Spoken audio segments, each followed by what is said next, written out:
All right. I like to start these things with a quote. And today I have success seems to be connected with action. Successful people keep moving forward. They make mistakes. They don't quit.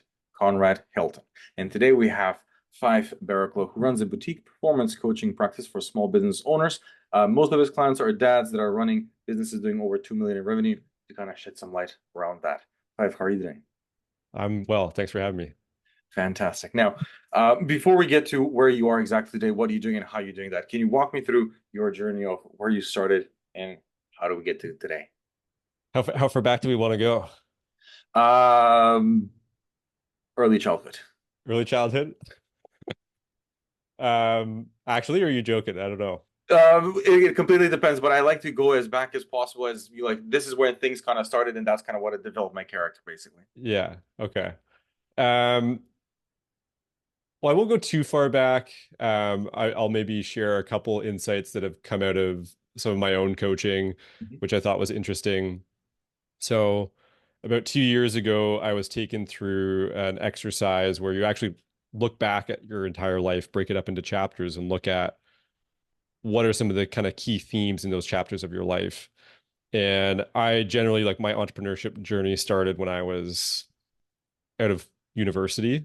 Mhm. Um, but looking back at a bunch of the previous chapters of my life, there's kind of some interesting themes that popped up for me, um, that both has kind of helped me on my journey, but also probably like I'm probably not the typical stereotypical entrepreneur DNA kind of person. But like one or two that have always stood out for me. One was we grew up without TV. So me and my brothers could have afforded it. My parents just decided that we're just not going to have a TV growing up, and you guys are just going to be outside running around playing sports or in the basement running around playing sports. So it just kind of led to a bit more of a creative, engaging, active life. And I don't know, maybe there's like a small chip on my shoulder about it, but there's something about like we're a bit different. And my parents weren't entrepreneurs. My dad's got some really good business smarts, but he wasn't an entrepreneur. So that was just kind of like one thing I picked up on when I did that exercise. Another one was I had really bad asthma when I was a kid, Mhm. yeah, like to the point where I almost died a couple times.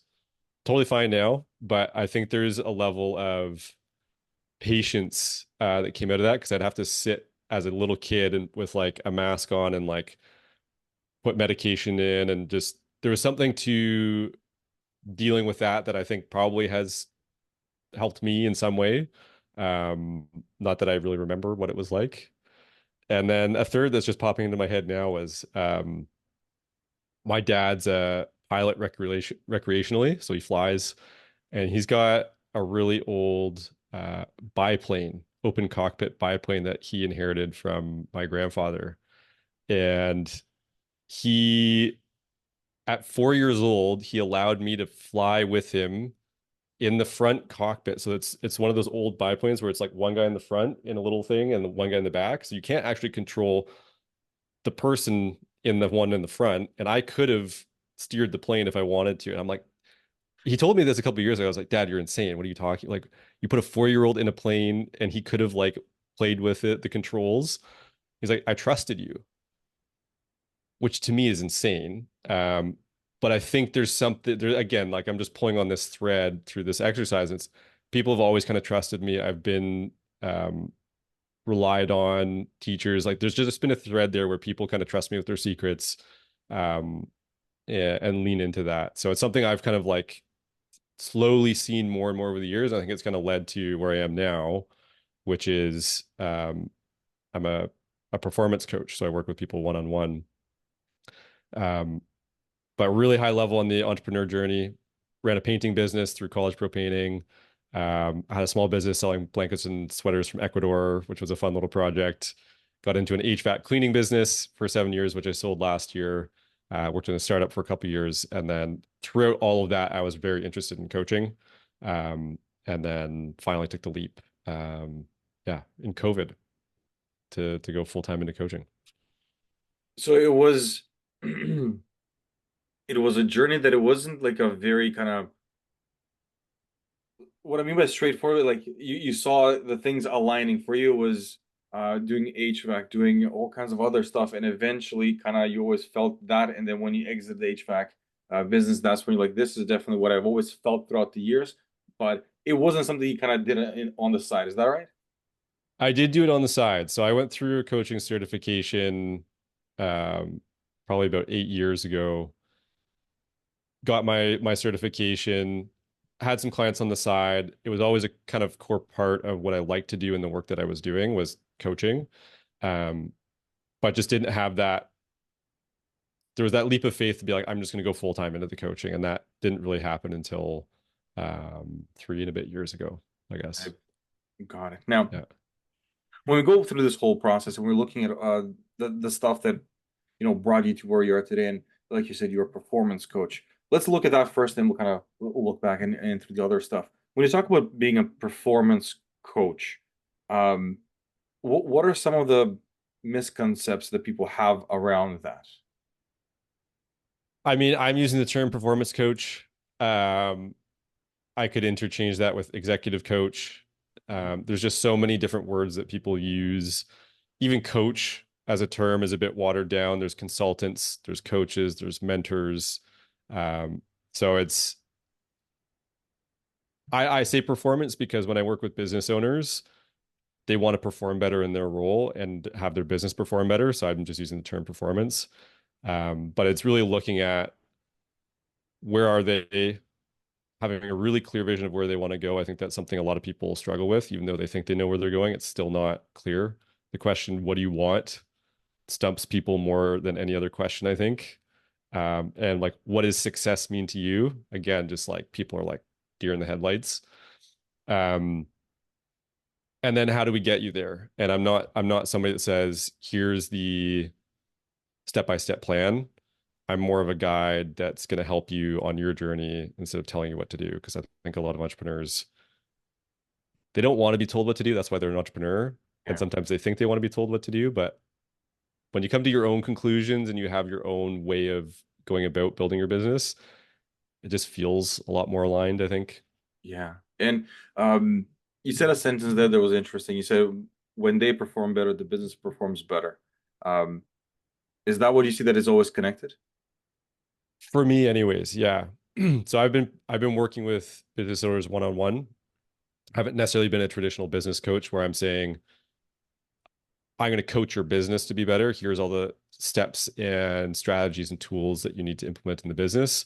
I can definitely speak to that when I'm working with business owners, but it's more so how are they getting in their own way? So often they're disengaged in some aspect of the business, or they find a part of it frustrating or draining, um, or they're just completely avoiding certain tasks. And the way they're showing up in the business is inevitably limiting the rest of what's possible in the business.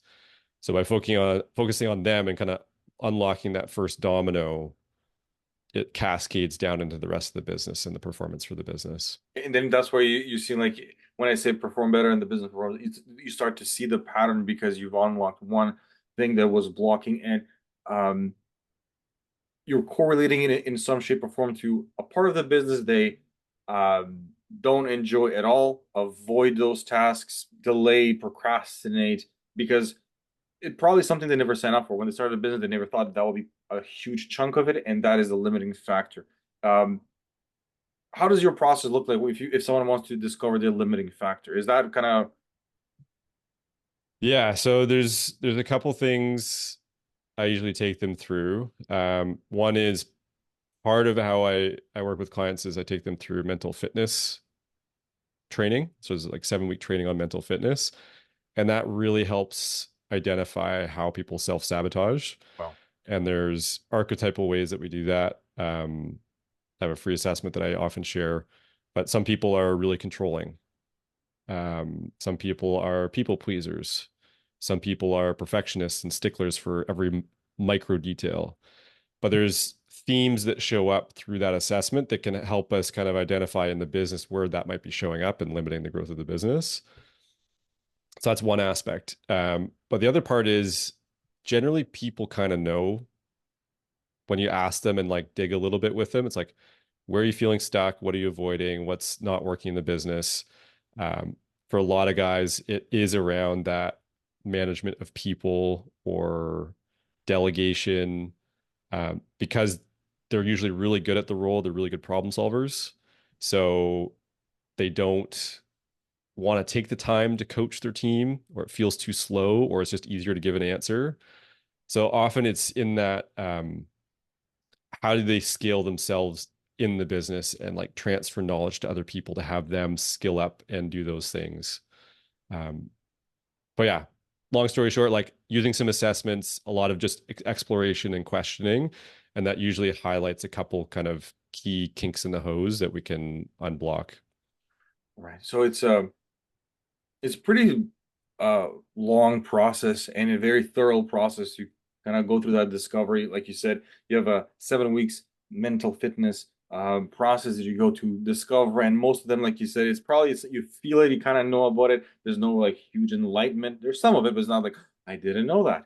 And it's true. I think everybody, when you start talking with what is the problem, they will say managing people, delegating properly. Very rarely they want to take responsibility to say like I am not managing people. Well, I am not delegating. It's usually like the people that don't be managed, or all kinds of excuses around that.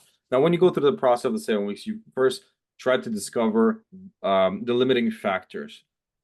What are the next steps that you start lining up for your clients to be like, okay, this is the journey. So we're going to discover this, then this is the next step to take you to whatever the growth looks like for you. Yeah, so one part is just building that capacity of mental fitness. And there's a couple components of mental fitness. One is just that awareness, that self-awareness in real time of how you're self-sabotaging or how you're getting in your own way. And often that might be anxiety showing up before you have to do something, or it might be, um, yeah, just jumping in and controlling a situation because there's some anxiety around wanting the outcome a certain way. So it's starting to really have a heightened sense of awareness of where that's happening, and that comes through a practice. Um, and then through, again, through mental fitness, you're building that ability to notice it, but then shift off of it. So how do you increase your command muscle of your brain to say, hey, I'm noticing that I'm doing this thing. What am I going to do instead? So it's kind of like going to the gym, Mhm. where the first time you do it, it's really hard, but then it gets easier and easier. So it is a practice of leadership. Um, so that's one aspect. And then another is just starting to test things. Often with self-limiting beliefs or beliefs in the business, we we have an ingrained like feeling that if I do X, that means Y. And if that's not true, like how do we have little micro tests and test something new to get a different feedback loop and be like, oh, when I actually didn't work on a Friday, the business didn't blow up. Oh, interesting. Because a lot of guys, they work really hard. It's like, I have to be in the business, otherwise things are going to go bad. Or just like things like that. So you start to test things. A lot of what I end up doing with them is focusing on tiny habits. So tiny habits maybe in their personal life. It's like getting their exercise figured out, because if you get exercise figured out, you sleep better. If you sleep better, you perform better. If you perform better, you're not as heightened to reacting. So you're interacting with the team better. So just like little things like that, where it's you make these little tweaks here and there, and it has a really big compounding effect in the bigger picture. Now, before we go to the bigger picture, let's say specifically, let's look at one thing of how this can, because I think there's a lot of people that give you like the high level, and I think you're able to kind of give the specific details. And I want to stick with one thing. For example, when we talk about self-sabotage, it's very difficult to kind of wrap your head around because you don't know if you're doing it, or you feel like, no, this is just normal. It's very hard. But jumping in a situation to control the situation, because I think that's like 90% of business owners that they would do that. They were like, no, you need to do this, do this, do this. And then you call your team members or you call out a manager, and then you blow up because you like, I can see it's derailing and I wanted to jump, and you get the feeling. What do you do? How do you go about that with someone like, hey, look, you're jumping in and trying to control situations, and the guy says, but I can see it's gonna end pretty bad. That's why I'm jumping in, Five. How do you go about that? Yeah, I mean, a lot of that comes down to acknowledging that it's real. Like there is a real aspect and truth to if I jump in, I might be able to resolve this situation faster and avoid a bad outcome. So let's not take that away from Mr. Business Owner or Mrs. Business Owner because it's like it is true. Like they see something, they have a better awareness and business acumen, they can jump in and get ahead of the bad thing that might happen. Where I would really nudge and challenge them is what's the cost of them doing that every single day? And I would just see that as a question. And most people are like, if I do that every single day, then my day is going to be filled with jumping in and putting out fires. It's like, is that what you want your business to look like? And for most people, it's not. It's like, okay, how are we going to go about this differently? What could that look like?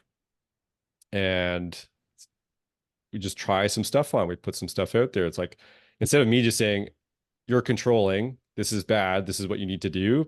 Most people that are controlling don't want to be told what to do because they're controllers. So it's like how do you open up the door and have them see what's really going on and the impact of it and say what's something that we could try and test over the next 7 days to see if this is true and what might be different in the long run because you're winning the short-term battle of controlling the small outcome in this situation, but long term it means you'll lose the war because you're just going to be constantly firefighting. So how do you, again, little micro experiments to test this out and try something different, and a lot of it comes down to learning how to do more situational leadership and being more of a coach in the business, which means it's going to be really painful for a couple of months until that person gets skilled up, makes their own mistakes, which you made along the way, to get to a point where they can do it on their own, which sucks because you're like, like this could be faster and better, but long term, you're really setting yourself up for success. Yes, I think it's a good way of the way that you've presented it. Like you are the coach in the business, and the more you do a transfer of knowledge to your team members and to building a proper organization, you will start to feel like I am not putting out fires 24/7. I'm not jumping in into situations to control them because you have to go through that growing pains of very uncomfortable kind of watching the wreck as it happens. But like if I don't do this, it has to probably maybe want because you've done it. You kind of forget about that aspect. Like, you know what? When it was me, I gave myself grace. It was the first time.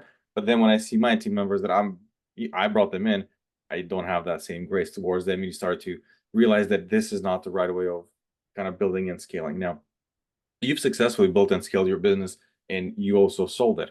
Were there moments when you did like kind of like these self checks of all the stuff that you've learned and you're like, this is what I'm doing now? And how are you correcting that?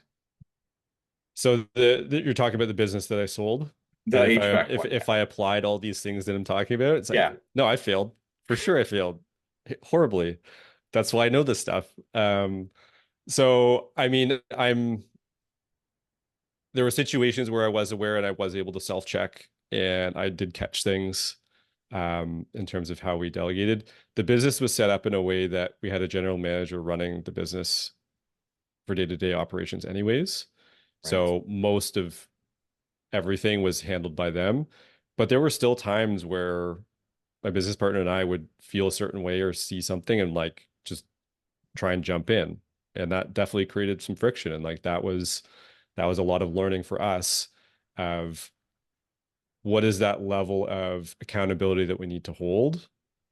When is it okay to jump in? How do we go about jumping in if we feel like we do need to? Um, so it is a learning process. And I don't think that's something that a book can teach you or somebody can tell you. I think it is something that you do have to go through and learn for yourself, like riding a bike, Right. but you can learn it faster than if you just kind of beat your head against a wall, like a lot of people do. It's true. And it is very refreshing for someone to say, like, look, there's no silver bullet, there's no one book and it's done. It's more like you need someone to be there and guide you through the process, but it's self-discovery. If I just tell you to click here, do this, hire that, here's a checklist, you start to have more and more friction because it's not your creation. It's someone, and it's a very easy then to go back to the accountability. You told me so. It doesn't work, Fyfe. What is going on here? So your approach, from what I'm understanding, is I'm here to guide you so that you can get to that level of what is success for you. And in that process, it's more self-discovery, and I'm here to point you in the right direction so you can do all the things a lot faster. Yeah. Yeah. And there, are you familiar with the hero's journey? That Yes, concept? yes, yeah, So the it's story, yeah. like every powerful story has a hero. It follows the same trajectory, like Star Wars, Lord of the Rings. And clients, we all are on our own journey. Clients are on their journey. And a core figure that shows up in each story is a guide. Yoda, Obi-Wan Kenobi shows up for like different people, right? So I see that as my role. I'm not the one in somebody else's business fixing it for them. I am a key figure that might help them speed up that process. And in real tangible terms for a business owner, usually they're so busy, they don't have time to do any self-reflection. So last year and the year before, I interviewed a bunch of entrepreneur dads before I kind of dove into this niche. And I would spend an hour with them. I'd grill them with a bunch of questions, a lot of really great questions, similar to the ones that you're asking me. And one of the common things after, when I said, "What was this like for you? What was the value out of this interview?" A lot of them said, it actually allowed me to have some space to see what was going on, how far I've come, and see the lessons I've learned. And I think that's something that has been really powerful for me as a client of a coach. Like I have my own coach, but also for my clients is in that super busy, chaotic day of an entrepreneur, especially you have kids, you never have space to make sense of what's actually happening and do some of that self-reflection. So it's a constraint that's forced in your schedule. It's like I'm going to spend 35 minutes, an hour chatting with somebody about me, on me, so I can get better and make sense of what's going on in all this chaos. And that alone, that space can be really beneficial for unlocking a lot of different insights.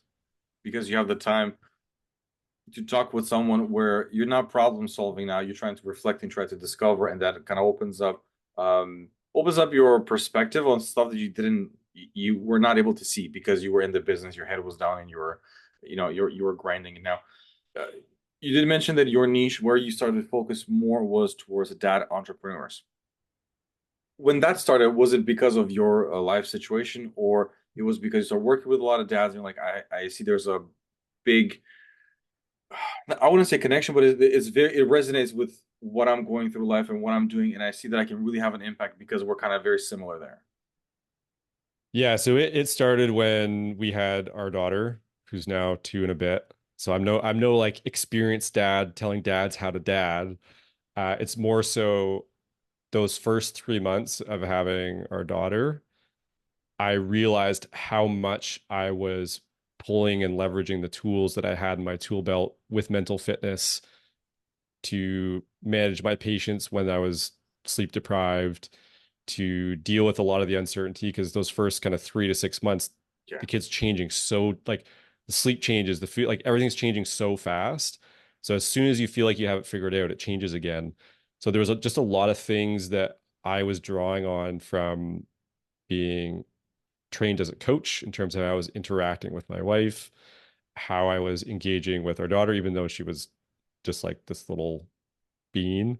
Um, and managing that with a business, keeping my health up, all these things, there were a lot of fundamental practices and principles and perspectives that I was applying day to day, and I feel like I was doing managing quite well. And I was like, man, I know a lot of guys struggle. I feel like if they had some of this, it would make a huge difference in their life and in their business. And that's kind of what put me on the path of, okay, maybe I'll help other first-time dads. And then it was high performing dads. And then my coach was like, what are you? And I was like, well, I guess I'm like an entrepreneur, small business owner dad. And he's like, maybe you should look there. That's And that's kind of been the journey, is figuring out what fits, who are those guys that need it the most, where can I have the biggest impact within that kind of niche.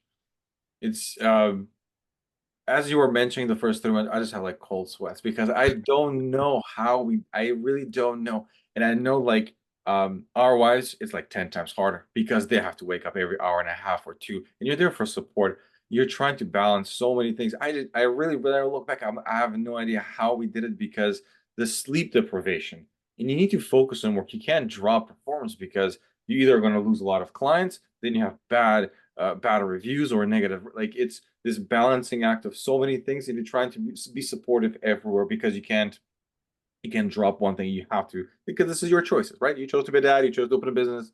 It's your choices. But what I've seen is this theme where someone says, I started my business because I want to spend more time with my family. And then they make calls on a Saturday and they work nights because they're doing some sort of trading or import export with overseas different time zones. What are some of the reasons that this is what I've seen? Like, and I don't know if you've seen it as well, that a dad will start hiding behind the business and claiming that is taking too much time and he has no time for his family. So that's a really interesting observation. And then I've seen it with a couple clients. The word that stood out for, or the sentence that stood out for me, is like they're hiding behind their business. Um, I've had a couple very raw conversations with clients, and they said something along those lines. It's like, I feel really guilty for saying it, but focusing on work almost feels easier. Um, which stings, because like our big purpose is like to be a family man and to work for our family and spend time with them and enjoy that and like be there for them and be present. And that was one of the biggest things that came out of these interviews. Was almost every guy said one of their biggest challenges was being present at home with their family, because their brain was just like hamster wheeling on work, or vice versa. They'd be at work trying to do work and be like, I totally should be spending time with family. And I think that happens because there is a level of burnout, from minor burnout to major burnout. Mhm. And when we're in these different stages of burnout, our capacity to deal with certain things is harder. So work can feel easier. It's more, there's more certainty around it. There's more, if I do X, I get Y. There's more, there's less chaos than dealing with a toddler that might be tantruming that you're trying to reason with. So just that energy output might actually be lower with work than it is with family. I'm talking this out loud. I haven't necessarily expressed this before, so this is really fun. I think another thing that's popping up for me as I'm reflecting on this is there's it can be a distraction. It's like, I want to do trading, I'm doing this to build more money, and like, but it's a distraction that keeps them from doing what's hard, which is just being present with some of the chaos with family. Um, and I think in a way it's a default mode. Like, you've spent your entire life, for a lot of entrepreneurs that have been in entrepreneurship for a long time, it's a default state. The family's a newer piece that they're trying to figure out. So it's newer, it's they haven't figured it out yet in terms of how to interact with it yet, and like weave in that presence. So that'd be kind of like some of the things popping up for me. I'd be curious to know like what pops up for you when you consider that hiding behind the business notion. So with the people that I've worked with, clients and just friends that are dads, and they put in like crazy hours. What I mean crazy hours is not necessarily like long hours. It's just like in the middle of the night. I'm like, you can't ask your team that is overseas to switch around, like, or mid somewhere in the middle. Like, you're not spending a lot of time, and I can see that you're either exhausted or you know um you're not present. Like, your mind is somewhere else. But one of the reasons they always go back to that, it has to be done that way so that they can support the family and they can support. And I'm like, but you're not really, I don't know, you're not splurging, man. You're not in huge debt. Like, I see you're very stable, and I don't know if I'm associating this with being over ambitious, pushing towards greed, or you have a mission that you're like, if I do this for 3 years and then the next 5 or 7 will be better for me. It's or somewhere in the middle of that. It's like it sounds like the present. Like the present is not what they want. They're shooting for the future and they're going and saying that the business needs this. I have to do this because I'm doing this for you, honey. And I'm doing this for you, Jimmy. And then 5 years from now, this will be the and they're not really enjoying what is happening right now. And one of the points that you made, I never thought of that as well as which newborn, toddler, all of that is new. They've done business for a long time. This is new. So how do both of them work? And maybe they just heard the sentence, I'm doing this for the family, and they're not really buying into it because this is really hard. And I feel like the hardest job is parenting. Like it's illogical, doesn't make sense. Yeah. There's no schedules. It's not something that you can maneuver easily around. And when you have a business, you can do, some sort of a structure, and then it's you in control.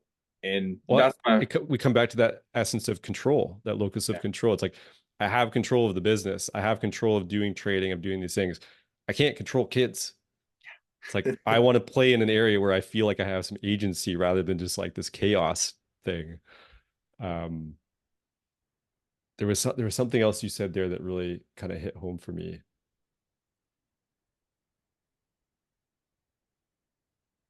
I'll come back to it.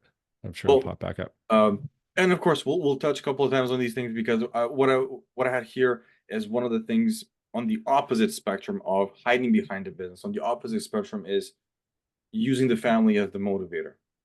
Um, People will Oh, say they have a purpose in life, and they started being a dad, and they see like, man, the first time I saw my kid smiling, that was it. I knew this is I'm gonna do everything for this person to be the best person in life. Do you see um a lot of dads using the family as the motivator, and then the guilt kicks in when they don't have the time to do what they want to do? 100%.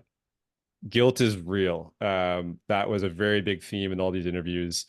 I actually named it, I called it the double-edged guilt sword. So it cuts both ways. You're guilty when you're in your business because you're not with your family. You're guilty with your family, like when you're spending time with family because you're not building your business because that impacts your family. So it just like it cuts both ways.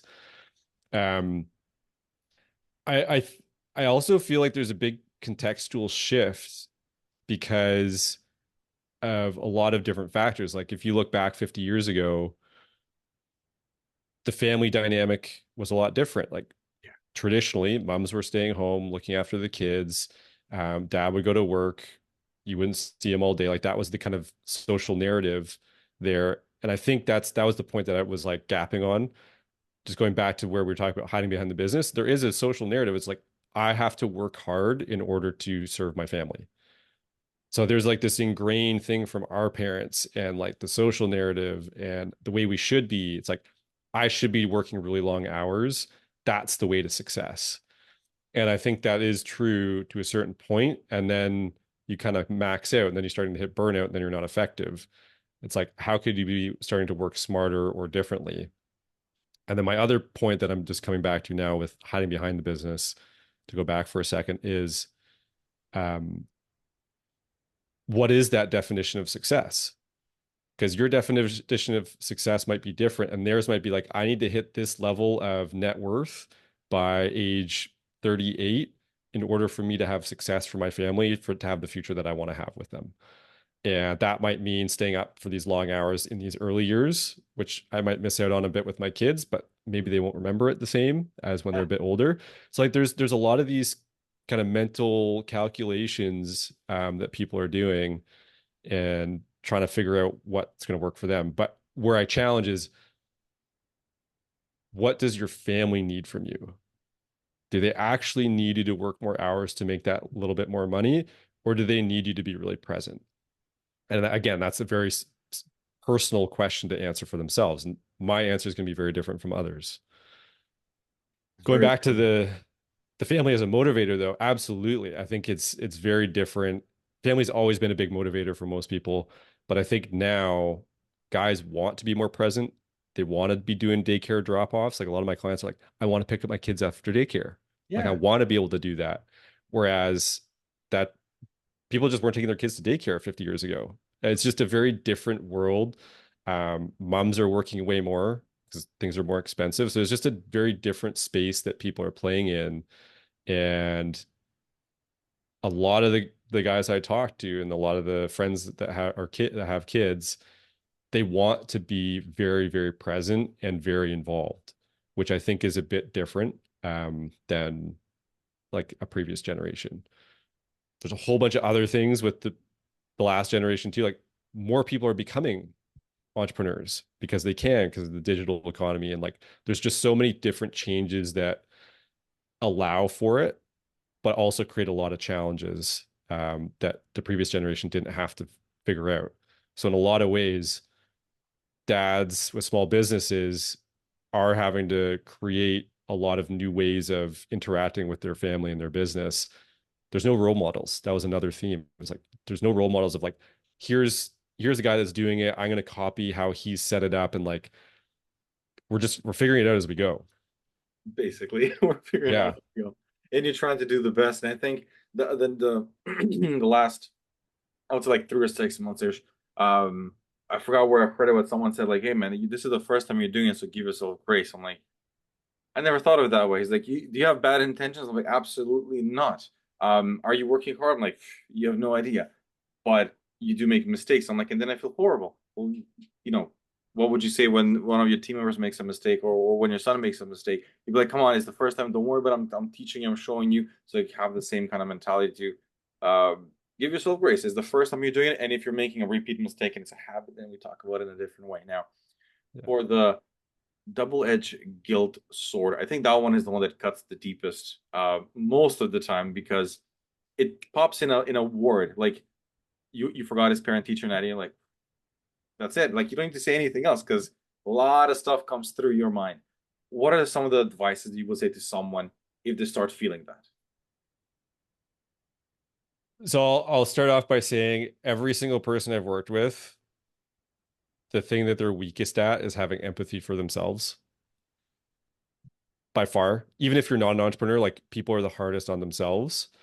And I find especially entrepreneurs, small business owners, they're A-type, they're really driven, they want to do a really good job. That voice of internal judgment and criticism can be crippling.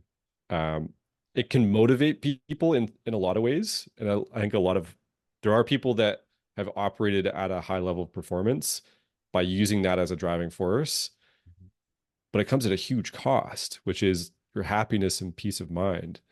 And I look at some people like Michael Jordan, really hard, like obviously hard on themselves, has had a huge level of success. But like I mean, I can't speak for him. Like I don't know how happy he is based on like how he shows up in some interviews. Like he's super intense. It's like that's not for me.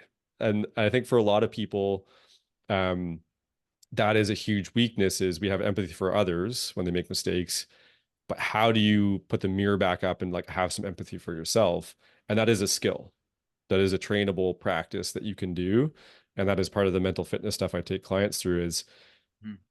it's not serving you to be beating yourself up continually as much as you think. Because we say like, oh, I made a mistake. I need to beat myself up so I don't make it again. But it just bogs you down in this negative state and keeps you from actually like often just doing the thing. Um, my personal experience has been when I'm in that state, if I'm able to shift out of it and be like, yeah, you were wasting time on that thing, or like you screwed up, and like you have that breath, you take a little gap, and you're like, now what am I going to do? It just takes a little like weight off your shoulders to be like, okay, what am I going to do now? Instead of just having this gremlin in your ear being like, you should be better. You forgot this thing. You're a bad dad because you forgot the thing. And then your business is good. And then you're just in your head because you're not actually focusing on the business because you're thinking about it, like it just spirals. So it's starting to think of like what I'm gonna do about it, or what are my next steps, or what am I going to kind of, basically approach this whole thing as opposed to letting that go on and go on. Just basically stop it by thinking on what are you gonna do about it, and what are you gonna do next is probably the best thing you can do because at least it's not beating yourself up with one thing stuck in your mind. Well, and like actively acknowledging and in a way forgiving yourself. which is different from letting yourself off the hook. Yes. So I that's one kind of thing I would share with any small business owner is a lot of them equate having empathy for themselves with letting themselves off the hook and just saying, "Oh, it's okay that you didn't do the thing that you said you would do." That's not what I'm saying. I'm saying let's remove the emotional charge that's associated with you not doing the thing and be a little bit more objective and be like, yeah, that was missed. What are we going to do next? Instead of being like so wrapped up in like the negative emotions that come with when we don't do the thing or make the mistake or forget the parent teacher meeting. And it's a very easy way, the way you're describing it. Like forgiving yourself is basically removing the emotional charge that comes with it, which is letting yourself getting off the hook is a very different thing. You're just saying like, look, I'm just saying remove that emotional charge about whatever happened because you can focus on what you're going to do about the next thing, and that will definitely help in those situations, that double-edged guilt sore when you feel now. When when you're working with a lot of parents and with a lot of dads, and you're talking about business and you're talking about work and you're talking about balancing all these things together, um, have you ever talked about like, or are you believing in like morning routines, afternoon routines, or anything like that that helps you prep for the day or helps you schedule your life and following some sort of routines? So, especially because I work from home, this is my personal experience. I need certain level of structure and routines. So I have a weekly planning that I usually do on the weekends. I have a family meeting that I do with my wife where we kind of like organize our week. We acknowledge there's like it's actually a free thing that I share with clients, but it's we walk through like you would an executive meeting, but it's like with my wife. And it's fun, it's engaging. It took a little while for us to like find the rhythm of it, but it's been really, really helpful. Um, but on a day-to-day level, yeah, I've got this, you can't see it, but it's like this is my weekly thing. And I've got like stuff to do each day. I usually do some form of meditation or mental fitness, and a little bit of journaling, certain amount of exercise. So over the last 10 years, I've gone from extreme habits where I have like this massive checklist every day to very minimal. So I've played around with it. And for me, there is something to be said for having a certain level of structure.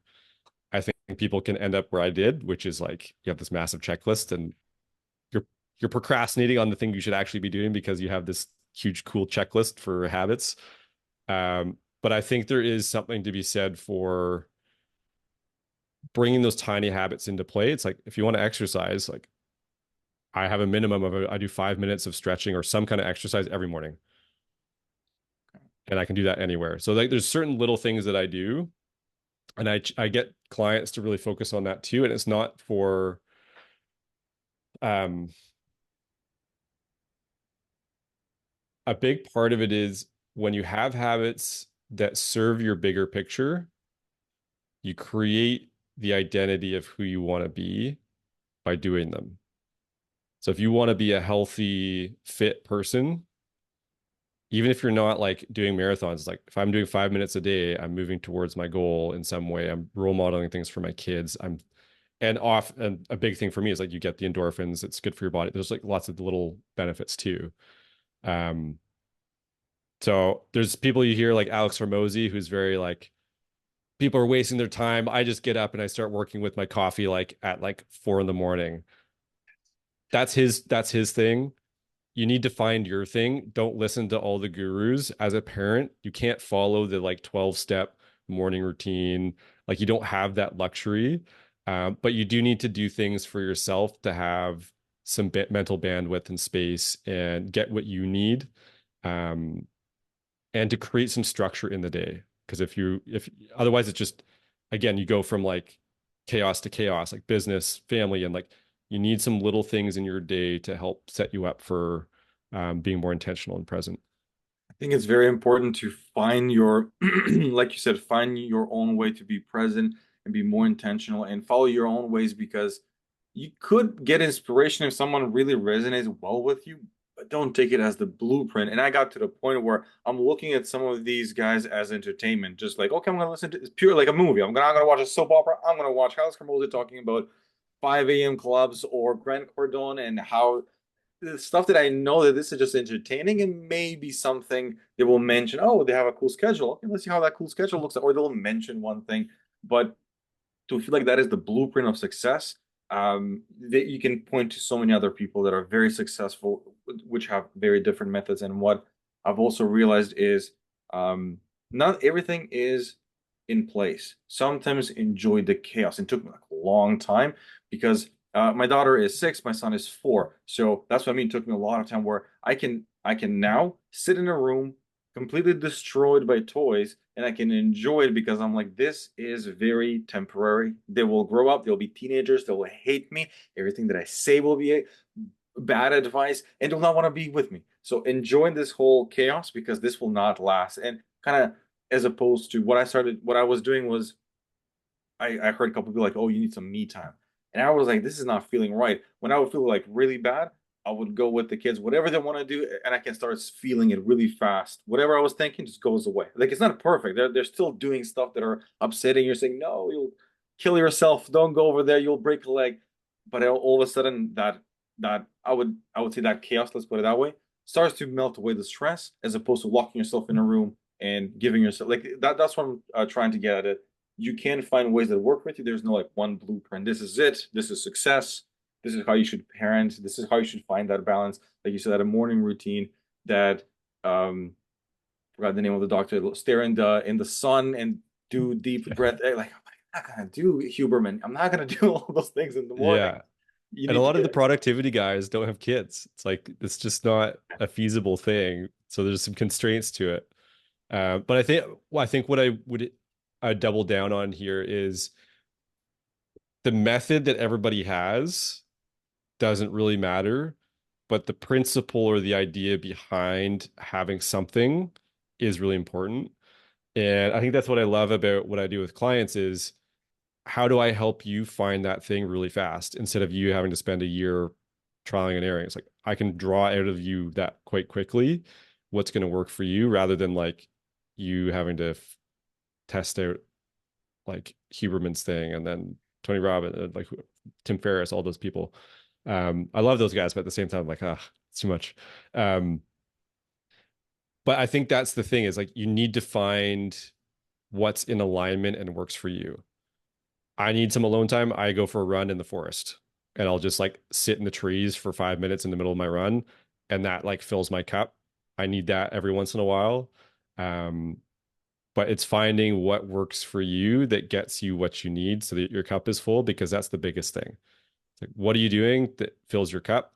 And a lot of people don't know what that is. So that comes back to that self-awareness and figuring out what works for you and having that space to figure out what works for you is like you need to create that for yourself so you know what those things are.